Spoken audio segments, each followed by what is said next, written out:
Hello दोस्तों, स्वागत है आपका हमारे चैनल यूपी एग्जाम क्रिजर में। दोस्तों, आज के वीडियो में हम 9 जनवरी से संबंधित उत्तर प्रदेश के सभी एग्जाम्स के लिए मोस्ट इंपॉर्टेंट करंट अफेयर के क्वेश्चंस को डिस्कस करेंगे और हर एक क्वेश्चन से रिलेटेड आपको फैक्ट भी बताएंगे। और वीडियो के अंत में हम आपसे एक क्वेश्चन भी पूछेंगे जिसका जवाब आपको कमेंट बॉक्स में देना है। और अगर आपको इसकी PDF डाउनलोड करनी है तो इसकी PDF आप हमारे टेलीग्राम ग्रुप से डाउनलोड कर सकते हैं। टेलीग्राम ग्रुप की लिंक आपको वीडियो के डिस्क्रिप्शन में मिल जाएगी। तो चलिए शुरू करते हैं। आज का सेशन शुरू करने से पहले हम कल के क्वेश्चंस का रिवीजन करेंगे। पहला क्वेश्चन है, वाराणसी में आयोजित all India federation cup carrom tournament 2021 में महिला वर्ग का खिताब किसने जीता? इसका जो करेक्ट आंसर है वो है ऑप्शन नंबर बी, रश्मि कुमारी ने। अगला क्वेश्चन है, IIT कानपुर के प्रोफेसर मणिंद्र अग्रवाल के अनुसार कोरोना की तीसरी लहर कब पीक पर होगी? इसका जो करेक्ट आंसर है वो है ऑप्शन नंबर ए, जनवरी के अंत में। और दोस्तों, उत्तर प्रदेश करंट अफेयर की लास्ट 1 ईयर की PDF अगर आपको बाई करनी है तो इसकी लिंक आपको वीडियो के डिस्क्रिप्शन में मिल जाएगी। वहां से आप इस PDF को बाई कर सकते हैं। इस PDF में हमने जनवरी से लेकर के दिसंबर 2021 तक के उत्तर प्रदेश करंट अफेयर की सभी इंपॉर्टेंट क्वेश्चंस को विस्तार पूर्वक बताया है। और दोस्तों, इसके साथ ही अगर आपको दिसंबर महीने की उत्तर प्रदेश करंट अफेयर की PDF बाई करनी है तो उसकी लिंक भी आपको वीडियो के डिस्क्रिप्शन में मिल जाएगी। वहां से आप ये दोनों PDF बाई कर सकते हैं। और दोस्तों, PDF डाउनलोड करने में अगर कोई प्रॉब्लम होती है तो साइट पर आपको WhatsApp नंबर और ईमेल मिल जाएगा जिस पर आप कांटेक्ट कर सकते हैं। और जो WhatsApp नंबर है वो आपको डिस्क्रिप्शन बॉक्स में भी मिल जाएगा। अगला क्वेश्चन है, ओडिशा का पहला बाल विवाह मुक्त जिला कौन सा बना? तो इसका जो सही जवाब है वो हो जाएगा option number c, Ganjam district. अगला क्वेश्चन है, स्वच्छ गंगा के लिए राष्ट्रीय मिशन के महानिदेशक के रूप में किसे नियुक्त किया गया? इसका जो करेक्ट आंसर है वो है ऑप्शन नंबर सी, जी अशोक कुमार को। अगला क्वेश्चन है, किसने हैदराबाद में हार्टफुलनेस इंटरनेशनल योग अकादमी की आधारशिला रखी? इसका जो करेक्ट आंसर है वो है option number c, Sarbananda Sonowal ने। अगला क्वेश्चन है, भारत ने ओमिक्रॉन वेरिएंट की जांच के लिए किस नाम से पहली स्वदेशी किट लॉन्च की? इसका जो करेक्ट आंसर है वो है option number A, Omi sure के नाम से। अगला क्वेश्चन है, PM मोदी ने 25वें राष्ट्रीय युवा महोत्सव की मेजबानी कहाँ की? इसका जो करेक्ट आंसर है वो है ऑप्शन नंबर बी, पुडुचेरी में। अगला क्वेश्चन है, किस देश के 3 बार ओलंपियन रह चुके विक्टर डेनिलोविच सानेव का निधन हुआ है? इसका जो करेक्ट आंसर है वो है ऑप्शन नंबर सी, जॉर्जिया के। अगला क्वेश्चन है, विश्व युद्ध अनाथ दिवस कब मनाया जाता है? तो ये मनाया जाता है 6 जनवरी को, यानी ऑप्शन नंबर 20 का करेक्ट होगा। तो दोस्तों, ये थे कल के क्वेश्चंस जिसका हमने रिवीजन किया। अब हम शुरू करते हैं आज का सेशन। आज का पहला क्वेश्चन है, उत्तर प्रदेश सरकार ने मैनपुरी सैनिक स्कूल का नाम किसके नाम पर रखने की घोषणा की है? इसका जो करेक्ट आंसर है वो है option number A, general Vipin Rawat के नाम पर। CM योगी ने एक बार फिर एक बड़ा फैसला लेते हुए मैनपुरी के सैनिक स्कूल का नाम बदलने का निर्णय लिया। और अब इस सैनिक स्कूल का नाम किसके नाम पर रखा जाएगा? तो शहीद जनरल विपिन रावत के नाम पर इस सैनिक स्कूल का नाम रखा जाएगा। मुख्यमंत्री ने कहा कि यह शहीद जनरल रावत को सच्ची श्रद्धांजलि होगी, इससे युवाओं को प्रेरणा मिलेगी। मैनपुरी स्थित सैनिक स्कूल की शुरुआत 1 अप्रैल 2019 को हुई थी। उत्तर प्रदेश सरकार और रक्षा मंत्रालय के बीच 30 अप्रैल 2015 को हुए एक समझौते के आधार पर इस स्कूल की स्थापना की गई थी। तो दोस्तों, ये क्वेश्चन मोस्ट इंपॉर्टेंट है, अच्छे से ध्यान रखना है कि जो मैनपुरी का सैनिक स्कूल है उसका नाम बदलने का निर्णय लिया गया है और इसका जो नाम है वो किसके नाम पर रखा जाएगा? तो शहीद जनरल विपिन रावत के नाम पर इस सैनिक स्कूल का नाम रखा जाएगा। दोस्तों, इस सैनिक स्कूल की शुरुआत कब हुई थी तो ये भी आपको ध्यान रखना है। तो 1 अप्रैल 2019 को इसकी शुरुआत हुई थी। अगला क्वेश्चन है, राष्ट्रीय जल पुरस्कार 2020 के तहत सर्वश्रेष्ठ राज्य श्रेणी में किस राज्य को पहला स्थान मिला? तो किसे मिला है? उत्तर प्रदेश को, यानी ऑप्शन नंबर 20 का करेक्ट होगा। केंद्रीय जल मंत्रालय ने शुक्रवार को यूपी को राष्ट्रीय जल पुरस्कार 2020 के तहत विभिन्न श्रेणियों में 5 पुरस्कार दिए हैं। राष्ट्रीय जल पुरस्कार 2020 में उत्तर प्रदेश को जल संरक्षण प्रयासों में सर्वश्रेष्ठ राज्य के रूप में चुना गया, जबकि जो राजस्थान है इसे दूसरे नंबर पर और तमिलनाडु को तीसरे नंबर पर रखा गया है। उत्तर भारत के सर्वश्रेष्ठ जिले के रूप में मुजफ्फरनगर, जो कि उत्तर प्रदेश में है, इसे चुना गया है, जबकि प्रधानमंत्री के संसदीय क्षेत्र वाराणसी के बलुआ को उत्तर भारत में सर्वश्रेष्ठ ग्राम पंचायत का पुरस्कार दिया गया है। तो दोस्तों, यहाँ से आपको ध्यान रखना है कि केंद्रीय जल मंत्रालय ने जो राष्ट्रीय जल पुरस्कार 2020 दिए हैं, तो उसमें उत्तर प्रदेश को विभिन्न श्रेणियों में 5 तरह के पुरस्कार प्राप्त हुए हैं। पहला तो ध्यान रखना है कि राष्ट्रीय जल पुरस्कार 2020 के अंतर्गत जल संरक्षण के मामले में सर्वश्रेष्ठ राज्य के रूप में किस राज्य को चुना गया, तो उत्तर प्रदेश को चुना गया। इसके अलावा जो उत्तर प्रदेश का मुजफ्फरनगर डिस्ट्रिक्ट है, इसे उत्तर भारत के सर्वश्रेष्ठ जिले के रूप में चुना गया। और जो वाराणसी की बलुआ ग्राम पंचायत है, इसे सर्वश्रेष्ठ ग्राम पंचायत का पुरस्कार दिया गया है। अब दोस्तों यहाँ पर आपको ये चीज ध्यान रखनी है कि दूसरे नंबर पर कौन सा राज्य है, तो राजस्थान, और तीसरे पर है तमिलनाडु। इसको भी आपको ध्यान में रखना है। अब दोस्तों यहाँ पर अगर हम देखें कि राष्ट्रीय जल पुरस्कार की शुरुआत कब से हुई, तो इसकी शुरुआत जो है जल शक्ति मंत्रालय द्वारा कब की गई थी, तो ध्यान रखना है आपको 2018 में राष्ट्रीय जल पुरस्कार की शुरुआत की गई थी। किस उद्देश्य को लेकर के, तो जल संसाधन प्रबंधन के क्षेत्र में अनुकरणीय कार्य करने वाले व्यक्तियों और संगठनों को पहचानने और प्रेरित करने के लिए इस पुरस्कार की शुरुआत की गई थी। दोस्तों ये जो राष्ट्रीय जल पुरस्कार है, ये 11 श्रेणियों में दिया जाता है और कुल मिलाकर के इसमें कितने पुरस्कार दिए जाते हैं, तो 57 पुरस्कार इसके अंतर्गत दिए जाते हैं। अब जो 11 श्रेणी हैं वो कौन कौन सी हैं, तो इसमें कौन कौन सी श्रेणियां शामिल हैं, तो बेस्ट स्टेट जो कि 2020 में उत्तर प्रदेश को चुना गया, अभी हाल ही में जो जारी की गई है रैंकिंग। और इसके अलावा बेस्ट डिस्ट्रिक्ट, बेस्ट ग्राम panchayat, best urban local body, best media, best school, best institution, campus उपयोग के लिए धार्मिक संगठन, बेस्ट इंडस्ट्री, बेस्ट एनजीओ और बेस्ट वाटर यूजर एसोसिएशन और CSR गतिविधि और सर्वश्रेष्ठ उद्योग। तो ये 11 श्रेणियां हैं जिसके आधार पर राष्ट्रीय जल पुरस्कार प्रदान किए जाते हैं। तो आपको 2020 की जो राष्ट्रीय जल पुरस्कार दिए गए हैं ये अच्छे से ध्यान रखने हैं। और इसमें जो सर्वश्रेष्ठ राज्य के तौर पर चुना गया है वो कौन सा है, तो हमारा उत्तर प्रदेश। अगला क्वेश्चन है, उत्तर प्रदेश के किस जिले के मंडलायुक्त डॉक्टर अजय शंकर पांडे ने संस्कृत भाषा को बढ़ावा देने के अभियान में एक बड़ा कदम बढ़ाया है? इसका जो करेक्ट आंसर है वो है ऑप्शन नंबर सी, झांसी के ये मंडलायुक्त हैं। और यहाँ पर आप इमेज में देख सकते हैं, ये हैं डॉक्टर अजय शंकर पांडे। झांसी मंडल के आयुक्त डॉक्टर अजय शंकर पांडे ने उत्तर प्रदेश सरकार के संस्कृत भाषा को बढ़ावा देने के अभियान में एक बड़ा कदम बढ़ाया। उन्होंने राजस्व व शस्त्र अधिनियम के 2 मामलों में संस्कृत भाषा में अपना फैसला लिखा है। और दोस्तों ये जो डॉक्टर अजय शंकर पांडे हैं, इन्होंने झांसी की 111 वर्ष पुरानी कमिश्नरी में संस्कृत भाषा में अपना फैसला लिख करके इतिहास रचा है। यानी 111 वर्ष ये पुरानी है कमिश्नरी, तो अभी तक संस्कृत भाषा में कोई भी फैसला नहीं लिखा गया है। पहली बार इन्होंने ये फैसला संस्कृत भाषा में सुनाया है। देश की आज़ादी के बाद अब तक प्रदेश की किसी भी राजस्व न्यायालय के आदेश में संस्कृत का उपयोग नहीं किया गया। इससे पहले सभी निर्णय अंग्रेजी में लिए गए, इसके अलावा हिंदी और उर्दू भाषा में निर्णय लिए गए थे। तो अभी जो डॉक्टर अजय शंकर पांडे हैं जो कि झांसी मंडल के आयुक्त हैं, तो इन्होंने 111 वर्ष पुरानी कमिश्नरी में एक इतिहास रचा है और इन्होंने संस्कृत भाषा में अपने 2 फैसले सुनाए हैं। तो इनका नाम आपको अच्छे से ध्यान रखना है, ये काफ़ी ज़्यादा चर्चा में है। अगला क्वेश्चन है, केंद्रीय मंत्री डॉक्टर जितेंद्र सिंह ने किस शहर में भारत के पहले ओपन रॉक संग्रहालय का उद्घाटन किया? इसका जो करेक्ट आंसर है वो है ऑप्शन नंबर सी, हैदराबाद में। केंद्रीय मंत्री जितेंद्र सिंह ने 6 जनवरी 2022 को हैदराबाद में भारत के पहले ओपन रॉक संग्रहालय का उद्घाटन किया।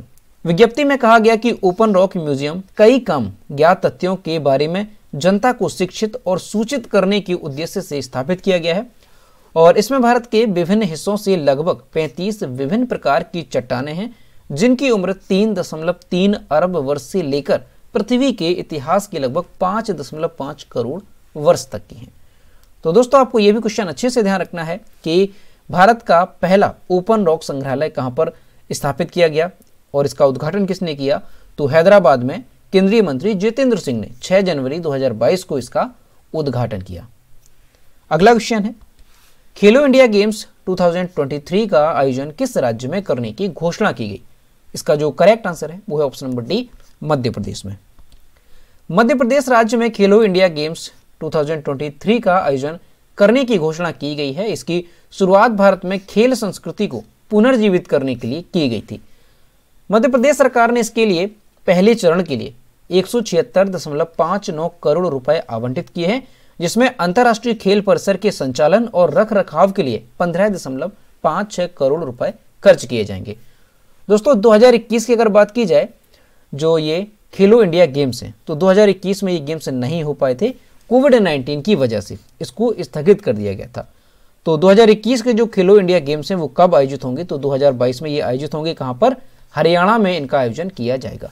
तो यहाँ पर दोनों आपको अच्छे से ध्यान रखनी है कि 2022 के खेलो इंडिया गेम्स कहाँ पर आयोजित किए जाएंगे, तो ये हरियाणा में किए जाएंगे। और 2023 के जो खेलो इंडिया गेम्स होंगे ये कहाँ पर आयोजित किए जाएंगे, तो ये मध्य प्रदेश में आयोजित किए जाएंगे। अब दोस्तों यहाँ पर मध्य प्रदेश की बात है, तो ये है मैप में मध्य प्रदेश। मध्य प्रदेश की कैपिटल है भोपाल। मध्य प्रदेश के चीफ मिनिस्टर हैं शिवराज सिंह चौहान और मध्य प्रदेश के गवर्नर हैं मंगू भाई छगन भाई पटेल। और मध्य प्रदेश में लोकसभा सीटों की संख्या कितनी है, तो ध्यान रखना है 29 यहाँ पर लोकसभा सीटों की संख्या है और 11 यहाँ पर राज्यसभा सीटों की संख्या है। अगला क्वेश्चन है, हाल ही में संयुक्त राष्ट्र सुरक्षा परिषद यूएनएससी में कितने नए अस्थायी सदस्यों का चयन किया गया? इसका जो करेक्ट आंसर है वो है ऑप्शन नंबर बी, 5 नए सदस्य देशों का। हाल ही में संयुक्त राष्ट्र सुरक्षा परिषद में 5 नए अस्थायी सदस्यों, कौन कौन से सदस्य देश हैं, तो अल्बानिया, ब्राजील, गैबोन, घाना और संयुक्त अरब अमीरात का चयन किया गया है। अल्बानिया पहली बार सुरक्षा परिषद में शामिल हो रहा है, जबकि ब्राजील 11वीं बार सुरक्षा परिषद में अस्थायी सदस्य के तौर पर शामिल हो रहा है। गैबोन और घाना पहले 3 बार परिषद में रहे हैं तथा संयुक्त अरब अमीरात 1 बार परिषद में शामिल हो चुका है। तो आपको ध्यान रखना है कि अभी हाल ही में संयुक्त राष्ट्र सुरक्षा परिषद ने 5 नए अस्थायी सदस्यों को चयन किया है और वो सदस्य देश कौन कौन से हैं, तो ये भी आपको ध्यान रखना है, अल्बानिया, ब्राजील, गैबोन, घाना, संयुक्त अरब अमीरात। और इनमें से जो अल्बानिया है ये पहली बार सुरक्षा परिषद में शामिल हो रहा है। अब दोस्तों संयुक्त राष्ट्र सुरक्षा परिषद है क्या, इसकी स्थापना कब हुई, तो इसके बारे में थोड़ा जानते हैं। तो दोस्तों संयुक्त राष्ट्र सुरक्षा परिषद इसकी स्थापना हुई थी 1945 में। कब हुई थी, आपको ध्यान रखना है 1945 में स्थापना हुई थी किसकी, संयुक्त राष्ट्र सुरक्षा परिषद की। और इसकी जो स्थापना है वो संयुक्त राष्ट्र चार्टर के द्वारा की गई थी।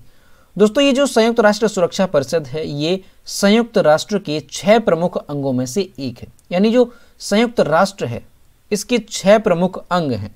और वो 6 अंग कौन कौन से हैं, तो एक तो हो गया संयुक्त राष्ट्र सुरक्षा परिषद, दूसरा हो गया संयुक्त राष्ट्र महासभा, तीसरा है ट्रस्टीशिप परिषद, चौथा है आर्थिक और सामाजिक परिषद, पांचवा है अंतर्राष्ट्रीय न्यायालय और छठवां है सचिवालय। तो ये प्रमुख 6 अंग हैं संयुक्त राष्ट्र के और उन्हीं में से एक है संयुक्त राष्ट्र सुरक्षा परिषद जो कि संयुक्त राष्ट्र का एक अंग है। ठीक है, इतनी बात क्लियर है।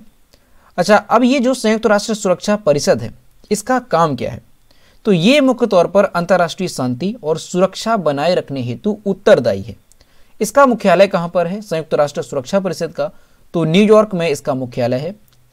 और दोस्तों ये जो संयुक्त राष्ट्र सुरक्षा परिषद है इसमें कुल सदस्य कितने होते हैं, तो इस परिषद में कुल 15 सदस्य होते हैं। संयुक्त राष्ट्र सुरक्षा परिषद की यहाँ पर बात की जा रही है तो यहाँ पर कुल 15 सदस्य होते हैं, जिनमें से जो 5 सदस्य हैं वो स्थायी होते हैं और जो बाकी के सदस्य हैं वो 2 वर्षीय कार्यकाल हेतु चुने जाते हैं। तो अब यहाँ पर बात है कि जो 5 स्थायी सदस्य हैं संयुक्त राष्ट्र सुरक्षा परिषद के, तो वो कौन कौन से हैं, तो उनके भी नाम आपको अच्छे से ध्यान रखने हैं। तो कौन कौन से हैं, संयुक्त राज्य अमेरिका, रूसी संघ, फ्रांस, चीन और यूनाइटेड किंगडम। ये 5 सदस्य हैं स्थायी सदस्य संयुक्त राष्ट्र सुरक्षा परिषद के। और दोस्तों अगर भारत की बात की जाए कि भारत ये कैसा सदस्य देश है संयुक्त राष्ट्र सुरक्षा परिषद का, तो भारत एक अस्थायी सदस्य है संयुक्त राष्ट्र सुरक्षा परिषद का। और दोस्तों जो भारत है ये वर्ष 2021 में यानी पिछली साल 8वीं बार एक अस्थायी सदस्य के रूप में संयुक्त राष्ट्र सुरक्षा परिषद में शामिल हुआ था। कितने वर्ष के लिए, तो अगले 2 वर्षों के लिए यानी 2021 और 22 के लिए, क्योंकि अस्थायी जो सदस्य होते हैं वो 2 वर्षों के लिए चुने जाते हैं। तो दोस्तों ये सारी चीजें आपको संयुक्त राष्ट्र सुरक्षा परिषद से संबंधित अच्छे से ध्यान रखनी है। अगला क्वेश्चन है, अंतर्राष्ट्रीय सौर गठबंधन ISA में कौन से देश नए सदस्य के रूप में जुड़ गए हैं? इसका जो करेक्ट आंसर है वो है ऑप्शन नंबर ए, एंटीगुआ एवं बारबुडा। अंतर्राष्ट्रीय सौर गठबंधन यानी ISA में शामिल होने वाला 102वां देश एंटीगुआ एवं बारबुडा बन गया है। गुयाना में भारतीय उच्चायोग ने ट्वीट करते हुए जानकारी दी और फ्रेमवर्क समझौते पर दस्तखत किए। भारतीय उच्चायुक्त डॉक्टर KJ श्रीनिवास की मौजूदगी में एंटीगुआ एवं बारबुडा अंतर्राष्ट्रीय सौर ढांचे में शामिल हुए। अंतर्राष्ट्रीय सौर गठबंधन अपने सदस्य देशों में ऊर्जा पहुंच लाने, ऊर्जा सुरक्षा सुनिश्चित करने और ऊर्जा संक्रमण को चलाने के साधन के रूप में सौर ऊर्जा प्रौद्योगिकियों की बढ़ती तैनाती के लिए एक सहयोगी मंच है। यानी अगर ये बात की जाए कि जो अंतर्राष्ट्रीय सौर गठबंधन है ISA, इसका काम क्या है, तो ये जो है अपने सदस्य देशों में ऊर्जा पहुंच लाने, ऊर्जा सुरक्षा सुनिश्चित करने, ऊर्जा संक्रमण को चलाने के साधन के रूप में सौर ऊर्जा प्रौद्योगिकी की बढ़ती तैनाती के लिए एक सहयोगी मंच है। तो यहां पर आपको अच्छे से ध्यान रखना है कि जो अंतर्राष्ट्रीय सौर गठबंधन है ISA, इसमें 102वां सदस्य देश शामिल होने वाला कौन सा बन गया है, तो एंटीगुआ एवं बारबुडा। यहां पर ध्यान रखना है कि जो एंटीगुआ एवं बारबुडा ये एक कंट्री का नाम है। तो ये कौन सा देश बना है, 102वां सदस्य देश बना है अंतर्राष्ट्रीय सौर गठबंधन में शामिल होने वाला। यहां पर जो ISA है इसका फुल फॉर्म ध्यान रखना है, इंटरनेशनल सोलर अलायंस इसका फुल फॉर्म होता है। और दोस्तों अगर बात की जाए कि ISA की स्थापना कब हुई थी, तो इसकी स्थापना आपको ध्यान रखनी है, इसकी स्थापना हुई थी 30 नवंबर 2015 को। 30 नवंबर 2015 को ISA की स्थापना हुई थी। इसका मुख्यालय कहां पर है, तो गुरुग्राम हरियाणा में इसका मुख्यालय है। और इसके संस्थापक देश कौन से थे, तो भारत और फ्रांस इसके संस्थापक देश थे। तो अभी इसमें सदस्य देश कितने हो गए हैं, 102 इसमें सदस्य देश हो गए हैं। और दोस्तों अगर आपसे पूछा जाए कि 101वां देश कौन सा बना था इसमें शामिल होने वाला, तो वो बना था अमेरिका। कब बना था, नवंबर 2021 में। ठीक है, तो ये सारी चीजें आपको ISA से संबंधित अच्छे से ध्यान रखनी है। और अभी जो देश शामिल हुआ 102वां, उसका नाम काफी अच्छे से ध्यान रखना है, एंटीगुआ एवं बारबुडा। अगला क्वेश्चन है, किस वयोवृद्ध स्वतंत्रता सेनानी और पूर्व भाजपा नेता का 107 वर्ष की उम्र में निधन हो गया? इसका जो करेक्ट आंसर है वो है option number b, Ayyappan Pillai का। स्वतंत्रता सेनानी, जाने माने वकील और भारतीय जनता पार्टी यानी भाजपा के नेता अय्यप्पन पिल्लई का उम्र संबंधी बीमारियों के कारण निधन हो गया और ये 107 साल के थे। राष्ट्रपिता महात्मा गांधी के प्रशंसक पिल्लई ने भारत छोड़ो आंदोलन में सक्रिय भूमिका निभाई थी। महात्मा गांधी की सलाह पर ही पिल्लई ने छोटी उम्र में ही त्रावणकोर की तत्कालीन रियासत में सार्वजनिक सेवा के क्षेत्र में कदम रखा था। तो दोस्तों ये जो अय्यप्पन पिल्लई थे ये महात्मा गांधी से जुड़े हुए थे और इन्होंने भारत छोड़ो आंदोलन में एक सक्रिय भूमिका निभाई थी। तो अभी इनका निधन हो गया है 107 वर्ष की उम्र में। तो इनका नाम आपको अच्छे से ध्यान रखना है कि अय्यप्पन पिल्लई ये कौन थे, तो ये एक स्वतंत्रता सेनानी, जाने माने वकील और भारतीय जनता पार्टी के नेता थे। अगला क्वेश्चन है, रक्षा मंत्री राजनाथ सिंह ने हाल ही में किस विश्वविद्यालय में Kalpana Chawla centre for research in science and technology का उद्घाटन किया है? इसका जो करेक्ट आंसर है वो है ऑप्शन नंबर सी, चंडीगढ़ विश्वविद्यालय में। रक्षा मंत्री राजनाथ सिंह ने हाल ही में चंडीगढ़ विश्वविद्यालय में Kalpana Chawla centre for research in science and technology का उद्घाटन किया। अंतरिक्ष विज्ञान, उपग्रह विकास और अंतरिक्ष अनुसंधान में भविष्य की चुनौतियों का सामना करने के लिए छात्रों को प्रशिक्षण देने के उद्देश्य से नया अंतरिक्ष विज्ञान अनुसंधान केंद्र स्थापित किया गया है। यानी अगर इसका उद्देश्य देखा जाए तो क्या है, तो अंतरिक्ष विज्ञान, उपग्रह विकास और अंतरिक्ष अनुसंधान में भविष्य की चुनौतियों का सामना करने के लिए इस अनुसंधान केंद्र को स्थापित किया गया है। यह केंद्र चंडीगढ़ विश्वविद्यालय के छात्रों द्वारा निर्मित उपग्रह CuSat के लिए ग्राउंड कंट्रोल स्टेशन के रूप में कार्य करेगा। तो दोस्तों ये क्वेश्चन भी अच्छे से ध्यान रखना है कि जो रक्षा मंत्री हैं राजनाथ सिंह, उन्होंने हाल ही में चंडीगढ़ विश्वविद्यालय में Kalpana Chawla centre for research in science and technology का उद्घाटन किया है। और दोस्तों ये जो कल्पना चावला है इनसे संबंधित एक क्वेश्चन मोस्ट इंपॉर्टेंट है, वो अच्छे से ध्यान रखना है कि भारत की पहली महिला अंतरिक्ष में जाने वाली कौन थी, तो ये कल्पना चावला ही थी और ये नासा की ओर से अंतरिक्ष में भेजी गई थी। अगला क्वेश्चन है, किस राज्य सरकार ने हाल ही में बेंगलुरु में राज्य का पहला LNG टर्मिनल स्थापित करने हेतु सिंगापुर स्थित LNG अलायंस कंपनी के साथ एक समझौता ज्ञापन पर हस्ताक्षर किए हैं? इसका जो करेक्ट आंसर है वो है ऑप्शन नंबर डी, कर्नाटक सरकार ने। कर्नाटक सरकार ने हाल ही में बेंगलुरु में राज्य का पहला LNG टर्मिनल स्थापित करने हेतु सिंगापुर स्थित LNG अलायंस कंपनी के साथ एक समझौता ज्ञापन पर हस्ताक्षर किए हैं। इस टर्मिनल की स्थापना न्यू बेंगलोर पोर्ट ट्रस्ट यानी NMPT के सहयोग से 2250 करोड़ रुपए के निवेश से की जाएगी। इस संबंध में की गई घोषणा के मुताबिक यह परियोजना 200 लोगों को प्रत्यक्ष रोजगार प्रदान करेगी। यह कर्नाटक का पहला और देश का छठा तरलीकृत प्राकृतिक गैस यानी LNG टर्मिनल होगा। तो ये पॉइंट अच्छे से ध्यान रखना है कि ये कर्नाटक का पहला होगा और देश का 6वां तरलीकृत प्राकृतिक गैस LNG टर्मिनल होगा। अब यहाँ पर कर्नाटक की बात है तो ये है मैप में कर्नाटक। कर्नाटक की कैपिटल है बेंगलोर। कर्नाटक के चीफ मिनिस्टर हैं बसवराज बोम्मई और कर्नाटक के गवर्नर हैं थावरचंद गहलोत। और कर्नाटक में लोकसभा सीटों की संख्या कितनी है? तो 28 यहाँ पर लोकसभा सीटों की संख्या है और 12 यहाँ पर राज्यसभा सीटों की संख्या है। तो दोस्तों ये थे 9 जनवरी से संबंधित उत्तर प्रदेश के सभी एग्जाम्स के लिए मोस्ट इंपॉर्टेंट करंट अफेयर के क्वेश्चन जो कि हमने डिस्कस किए। अब हम देखते हैं कल के वीडियो का क्वेश्चन जो हमने आपसे पूछा था। तो यह है कल के वीडियो का क्वेश्चन जो हमने आपसे पूछा था, पद्मश्री अवार्ड से सम्मानित किस प्रसिद्ध समाज सेवी का 74 साल की उम्र में निधन हो गया? इसका जो करेक्ट आंसर था वो ऑप्शन नंबर सी था, सिंधुताई सपकाल। और लगभग सभी स्टूडेंट्स ने इसके सही जवाब किए। और मैं आपसे हर रोज कहता हूं कि जो भी क्वेश्चन आपसे पूछा जाए तो सभी लोग क्वेश्चन का आंसर जरूर किया करो, क्योंकि कुछ स्टूडेंट्स तो इसका रेगुलर आंसर करते हैं लेकिन बाकी के स्टूडेंट नहीं करते हैं। तो सभी लोग क्वेश्चन का आंसर जरूर किया करो। तो यह है आज का क्वेश्चन, किस संस्थान के वैज्ञानिक दुनिया का सबसे उन्नत किस्म का कृत्रिम हृदय तैयार करेंगे? ऑप्शन नंबर ए है IIT कानपुर, बी है IIT मद्रास, सी है IIT दिल्ली और डी है IIT रुड़की।